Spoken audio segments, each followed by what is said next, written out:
Hi there, my name is Lynn and I'm the Children and Community Minister at Roheath Pavilion Church. And today we're going to be making some Easter garden boxes.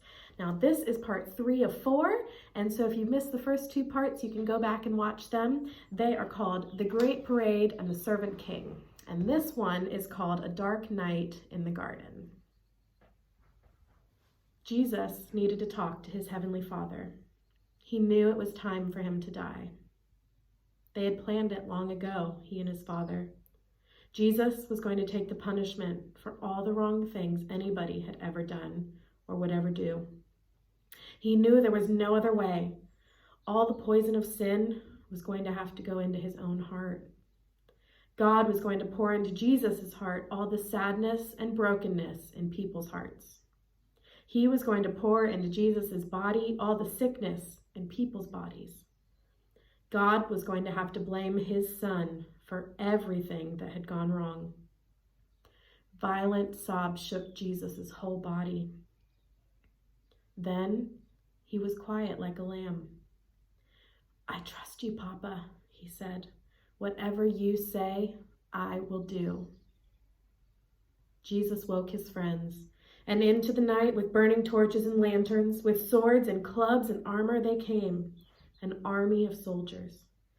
Judas led them straight to Jesus so that they could arrest him. Peter took a sword and tried to defend Jesus. He sliced off a guard's ear. But Jesus immediately touched the guard and healed him. "Peter, this is not the way," he said. Peter didn't realize that no army, no matter how big, could ever arrest Jesus, not unless he let them. Jesus' friends were afraid, and so they ran away and hid in the dark shadows. The guards marched Jesus off and took him to the leaders who put him on trial. "Are you the Son of God?" they asked.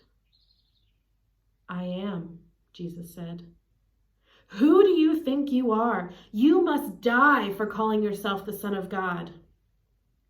Now only the Romans were allowed to kill prisoners, so the leaders made a plan.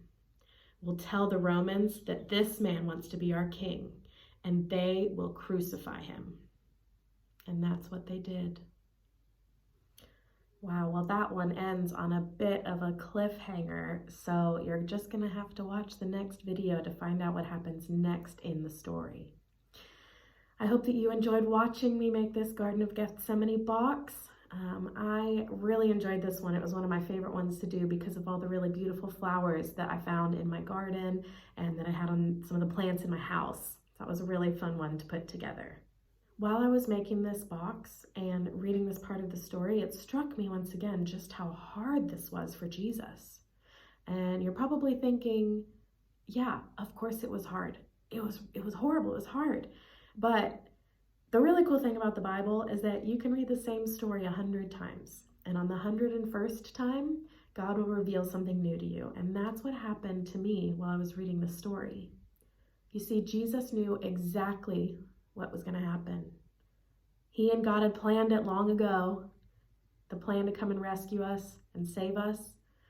But that doesn't mean that it was easy. In fact, if there had been an easier way to save us, Jesus absolutely would have taken it because this was so horrible, so hard, so painful for him.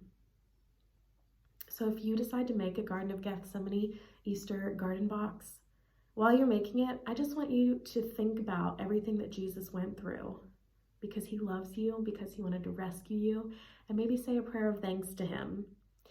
Just want to say thank you so much for watching, and don't forget to watch the next and final part of the story, part 4 of these Easter garden boxes. And spoiler alert, it's a really exciting part.